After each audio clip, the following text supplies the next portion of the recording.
बिस्मिल्लाहिर्रहमानिर्रहीम। अल्लाहुम्मा सल्लि अला मुहम्मद व आले मुहम्मद। मुअज़्ज़ज़ अज़ीज़ान मान, आप देख रहे हैं मेरा यूट्यूब चैनल।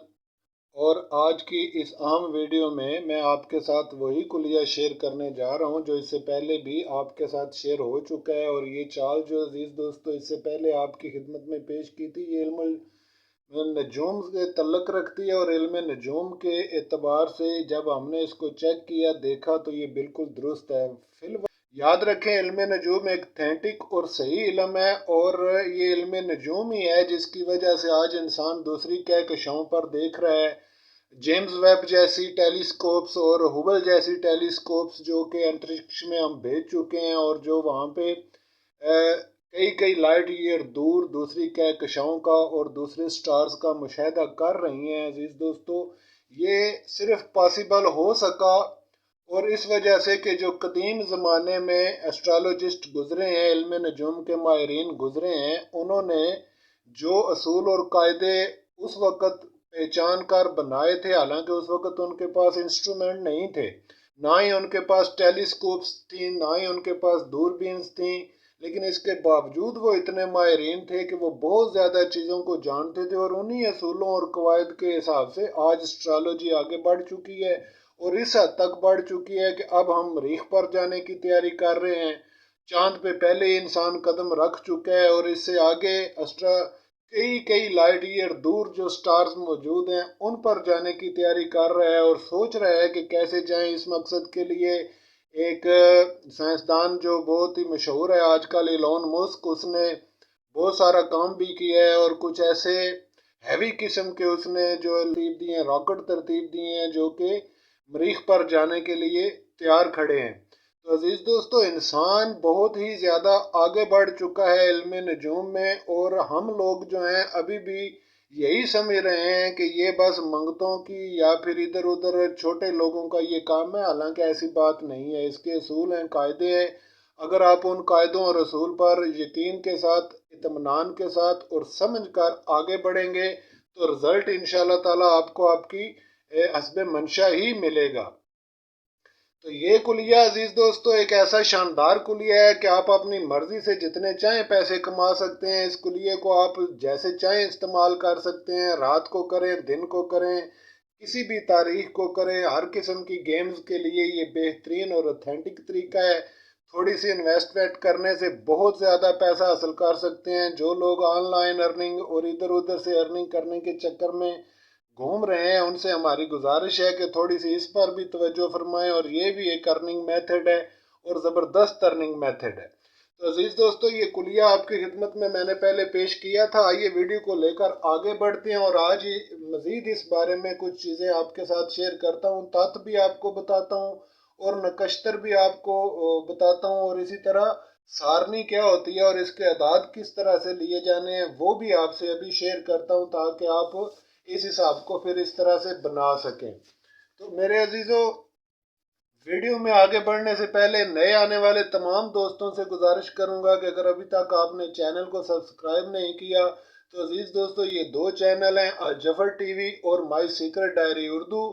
दोनों चैनल्स पर बेहतरीन और ऑथेंटिक मालूमात आपकी मुंतज़र हैं, आप देख सकते हैं, गौर कर सकते हैं। और जो दोस्त अर्निंग मेथड्स में नंबर्ड गेम के ज़रिए अर्निंग करने के ख्वाहिशमंद हैं, उनको हम दावत फ़िक्र देते हैं कि हमारे बताए गए तरीकों पर थोड़ा सा ध्यान दें, थोड़ी सी कोशिश करें, इंशाल्लाह ये कामयाबी की तरफ आपको लेकर चलेंगे। तो अजीज़ दोस्तों, आज मैं आपसे ये गुजारिश पेश कर दूं कि मैंने ये हल आपके सामने रखा था। ये एक कलाम है, इस कलाम का ये हल मैंने आपके सामने रखा था। ज़रूरी नहीं कि आप इस कलाम पर ही गौर करें, ठीक है। ये सिर्फ एक तरीक़ेकार है, इसके अंदर पूरा एक तरीक़ेकार है। हमेशा आप इसी तरीक़ेकार को यूज़ करके आगे बढ़ेंगे। फॉर एग्ज़ाम्पल, अब हम एक मिसाल लेते हैं यहाँ पे और मिसाल के ज़रिए देखते हैं कि किस तरह से ये मामला आगे बढ़ेगा और हल होगा। फ़र्ज़ कर लें अजीज़ दोस्तों, हमें नंबर निकालना है यकम मई के लिए। यकम मई के लिए हमें नंबर लेना है। तो अजीज दोस्तों, इसके लिए हम क्या करेंगे, किसी भी लॉटरी, किसी भी ड्रा के लिए, चाहे वो रितमो हो, प्राइस बॉन्ड हो, हाई लॉटरी हो या जो म्यूजिक हो, कोई भी हो, लेकिन आपने तरीकेकार यही रखना होगा और कायदे इसी के हिसाब से आगे बढ़ना होगा। तो अजीज दोस्तों, अगर आप फर्ज कर लें 1 मई के लिए आपने नंबर लेना है, तो सबसे पहले 1 मई अगर आपने दिन को लॉटरी या दिन को होने वाली है, तो देखें उस दिन जब सूरज तुलू किस वक्त होगा। सबसे पहले ये चीज़ ज़हन नशीन कर ले कि सूरज का तुलू और गरूब आपको मालूम होना चाहिए। फ़र्ज कर लें सूरज तुलू हो रहा है 1 मई को सुबह 6 बजे, फॉर एग्जाम्पल। तो 6 बजे जो तथ होगा वो आप देखेंगे, यानी छठा तथ कौन सा होगा। तो अजीज दोस्तों, ये जो तथ्य होते हैं इसका मैंने ये चार्ट आपकी खिदमत में पेश कर दिया है, आप देख सकते हैं। तो इसमें एकम, दोज, तेज, चौथ, पांच और छठा, यानी छठा जो अदद है, ये छठा उस वक्त तथ होगा छठा। यानी सूरज अगर 6 बजे निकला है तो इसका मतलब ये होगा अजीज दोस्तों के छठा जो है वो होगा तथ। तो छठा जो है इसको आपने यहाँ पे तहरीर कर लें इस तरह से। ठीक हो गया जी। अब दूसरी चीज देखें, उस दिन यानी 1 मई को दिन क्या होगा। दिन होगा, फर्ज कर लें उस दिन होगा जी मंगल। तो यहाँ पे मंगल भी लिख लें। ये सारा हिसाब आप तफसील से गौर से जब चार्ट वगैरह देखेंगे तो आपको पता चल जाएगा कि ओरिजिनल डे और कौन कौन से हैं। अब देखना ये होगा अजीज दोस्तों कि सूरज निकलने पर जिस वक्त छठा तथ था, तो यानी ये तथ है, ये याद रखें, ये तथ है, ये दिन है, और ये जो है ये नकश्तर है।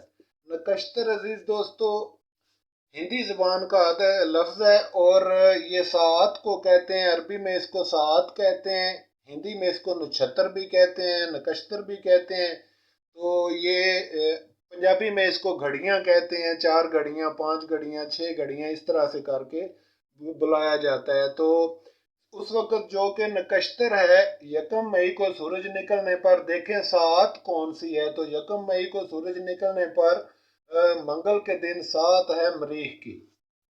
ठीक है जी। तो यहाँ पे अजीजों मरीख लिख लिया। अशनी, भरनी, कर्तका, रोहनी, मरगसर, आर्द्रा, पनरिस, पक, अशलीखा, मघा, पूर्वा लगनी, अतरा लगनी, ये सारे नकश्तर हैं अजीज दोस्तों। और सूरज निकलने पर जबकि मरीख का नकश्तर था, तो इसका मतलब ये हुआ सूरज निकलने पर मरीख की साथ चल रही थी। तो जब आप यहाँ से देखेंगे उस वक़्त, तो आप देखेंगे, फर्ज कर लें कि चित्रा नकश्तर था, दरअसल चित्रा।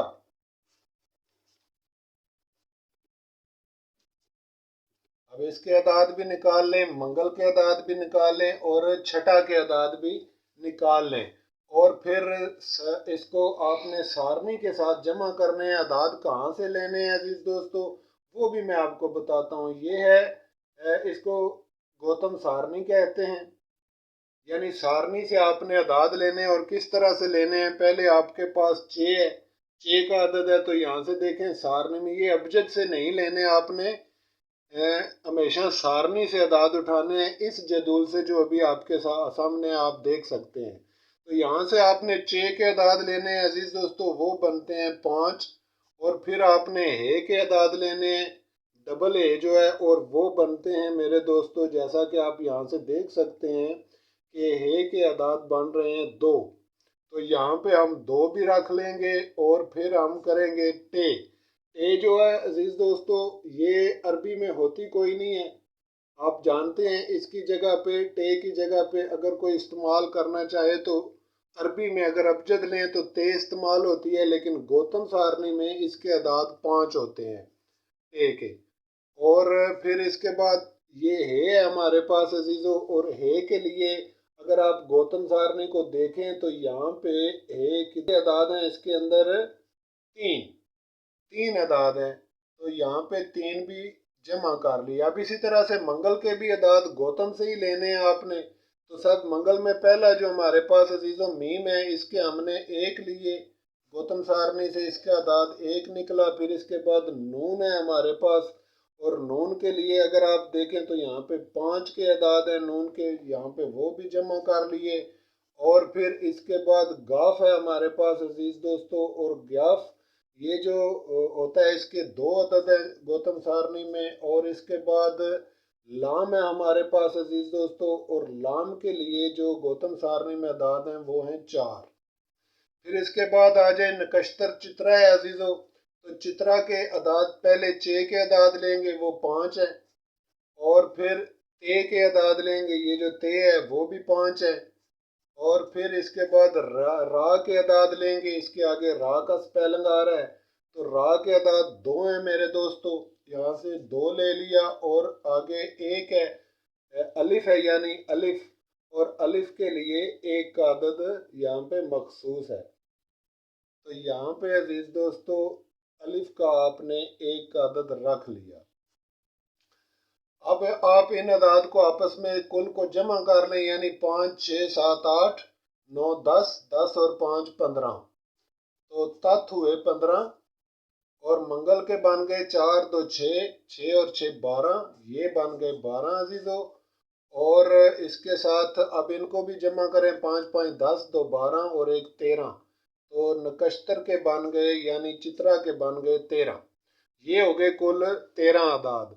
अब आगे आपने क्या करना है अजीज दोस्तों, यकम जनवरी से लेकर हमेशा जब भी आप ये काम करेंगे तो आप ये असूल ज़रूर इस्तेमाल करेंगे। यकम जनवरी से लेकर आपने यकम मई का चूंकि नंबर निकाल रहे हैं, तो यकम मई तक जितने दिन बनते हैं, जो 31 के महीने हैं उनके 31 दिन, और जो 30 के महीने हैं उनके 30, फरवरी 28 का है उसके 28 दिन। और यानी कि अगर आप इनको जमा कर लें तो जनवरी के 31 हैं अजीज़ों, और फरवरी के 28 हैं, और मार्च के 31 हैं, और अप्रैल के 30 हैं, इसके अंदर 30 मज़ीद जमा किए, तो ये बन गए मेरे दोस्तों 120 दिन। तो यानी कुल आपने 120 का यहाँ पे आप 120 भी रख लें। अब ये हो गए हमारे पास इस तरह से सारे के सारे अदाद जमा। सारणी से जब हमने अदाद लिए तो चठा यानी जहाँ पे ये तथ आएगा उसके अदाद हो गए 15। ठीक है जी। ये जो मैंने आपके सामने अजीजों लिखे थे ये आपको समझाने के लिए था, इसका ये मतलब नहीं कि आपने इसी तरह से अदाद लेने, अदाद इस तरह से बनाने हैं जैसे कि इस तरह मैं बना के दिखा रहा हूँ। फिर इसी तरह दिन के अदाद भी ले लिए, नकश्तर के अदाद भी ले लिए यानी 7 के अदाद ले लिए, और यकम जनवरी से उस डेट तक टोटल जितने अदाद हैं, जिस डेट को आप नंबर बना रहे हैं उतने जितने अदाद बीत चुके हैं वो सारे के सारे यहाँ पे लिख लिए। अब इन कुल अदाद को जमा किया, यानी पहले हमने किया अजीजों 15 जमा 12 जमा 13 और जमा 120, तो ये बन गया 160। अब 160 को आपने 25 पर पहले ज़रब देनी है अजीजों, यही कुलिया ये आप देख सकते हैं। और ज़रब हाथ से दें, कैलकुलेटर से मत दें, क्योंकि इसके अंदर बहुत सारा राज होता है। 5 0 0 5 6 30, इसका 3 हासिल 3 5 1 5 और 3 8, और 2 0 0 2 6 बार 12 का 2 और 1 2 1 बार 2 और 1 3, तो ये आ गया जीरो 0 0 8 2 10 का 0 हासिल 1 और 4, ये आ गया 4000 टोटल। अब 4000 को आपने तकसीम करना है मेरे दोस्तों 30 पर, तो 30 पर जब तकसीम करेंगे तो ये आएगा यानी कि 4000 तकसीम 3 हुआ, तो ये होगा अजीज़ों सॉरी 30 हुआ, तो 30 एक बार 30, बाकी बच गए, यहाँ से एक लिया और यहाँ से ज़ीरो का अदद आ गया अजीज़ों, एक ज़ीरो और नीचे ले लिया, तो 30 को अब आप 100 के बराबर लेकर जाएंगे, तो 30 3 बार 90 हुआ, और 30 3 बार अजीज़ों यहाँ पे 90 लिखा, नीचे फिर 10 बच गए और ऊपर से फिर ज़ीरो ले लिया, तो 3 3 बार 90 हुआ और नीचे 10 बच गए इस तरह से। तो ये हिसाब हुआ मुकम्मल इस तरह से अजीज़ों। जो बाकी बच गए हैं इनको आप इसी तरह से रहने दें, और ये जो 133 और ये जो 4000 हुए हैं इनके साथ आप अगला अमल करेंगे। यानी आप क्या करेंगे, ये जो जवाब आपके सामने 133 आया है दोस्तों, इस 133 को आप यहाँ पे लिखें और इसके अंदर आप वो अदाद जमा कर दें जो आपको यहाँ से 4000 के अदाद निकले हैं। ये जो अदाद निकले हैं ज़रब के, ये आप यहाँ पे जो यहाँ पे जमा के अदाद कुल निकले थे, जमा के अदाद निकले थे अजीज़ो 160। तो 133 के अंदर आप 160 को भी जमा करें, 3 का 3, 6 3 9 और 1 और 1 2, तो ये नंबर आएगा अजीज दोस्तों 293। ये है फाइनल नंबर। ठीक हो गया जी। यानी जब इनको जमा करेंगे तो आने वाला जो नंबर होगा वो आपके सामने वही फाइनल नंबर होगा जो कि विनिंग नंबर होगा। ज़्यादा से ज़्यादा आप इसको किस तरह बना सकते हैं अजीज़ो, इसको आप 92 3 कर सकते हैं और 29 3 भी रख सकते हैं। इसी तरह से ये कुल 2 नंबर बनेंगे और यकम मई के लिए, यानी यकम मई के लिए ये विनिंग नंबर है। ठीक हो गया जी। ये विनिंग नंबर होगा उस लॉटरी में जिसका आप हिसाब बना रहे होंगे। तो इस तरह से अजीज दोस्तों इस चाल को लेकर अगर आप चलें तो इंशाल्लाह ताला इसमें वाज़े तरीन कामयाबी है। और इसको थोड़ा सा समझ कर चलें। चार्ट तीनों किस्म के आपकी खिदमत में पेश कर दिए हैं। तत्व कौन से होते हैं उसका एक चार्ट बना के रख रहा हूँ और नकश्तर और सात के लिए भी एक चार्ट बना के आपकी खिदमत में पेश कर दिया है अजीज़ों। और इसी तरह से सारनी का भी एक चार्ट बना के यहाँ आपके सामने रख दिया है ताकि आप वहाँ से अदाद दे के इसको बना सकें। उम्मीद है आज की वीडियो भी आपके लिए अहम होगी और जो समझदार और काम करने वाले दोस्त हैं उनके लिए ये बेहतरीन है अजीज़ों। इल्म नजूम भी एक ऑथेंटिक इल्म है और सही इल्म है और हमेशा काम करता है अगर आप इसको थोड़ा सही और मेहनत के साथ आगे लेकर बढ़ेंगे तो इजाज़त फरमाएं अजीज़ों। इंशाल्लाह ताला मिलते हैं नेक्स्ट वीडियो में। तब तक अपना बहुत ख्याल रखें। खुदा हाफिज।